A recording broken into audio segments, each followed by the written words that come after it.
Ang mabuting balita ng Panginoon ayon kay San Lucas.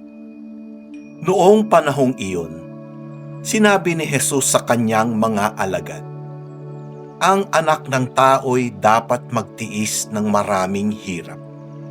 Itatakwil siya ng matatanda ng bayan, ng mga punong saserdote at ng mga eskriba.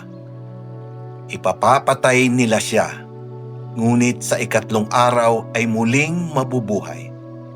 At sinabi niya sa lahat, "Kung ibig ninumang sumunod sa akin, limutin niya ang ukol sa kanyang sarili. Pasanin araw-araw ang kanyang krus at sumunod sa akin. Ang naghahangad magligtas ng kanyang buhay ay siyang mawawalan nito.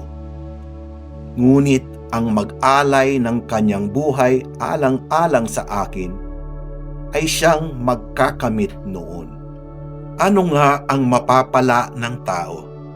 Makamtan man niya ang buong sanlibutan kung ang katumbas naman nito'y ang kanyang buhay? Ano nga ang mapapala niya kung siya'y mapapahamak?" Ang mabuting balita ng Panginoon. Pinupuri ka namin, Panginoong Hesukristo. Ano nga ang mapapala ng tao? Makamtan man niya ang buong sanlibutan kung ang katumbas naman nito'y ang kanyang buhay. 9 na buwan pa lamang ang nakalilipas nang isagawa natin ang midterm elections, kung kailan naghalal tayo ng mga senador at iba't ibang opisyal sa pamahalaan. Gaya ng mga nakaraang halalan, nasaksihan natin ang mga magkakamag-anak na sabay-sabay tumakbo para magkaroon ng pwesto. Ang mga naghangad uli magkapwesto kahit wala naman masyadong nagawa sa gobyerno.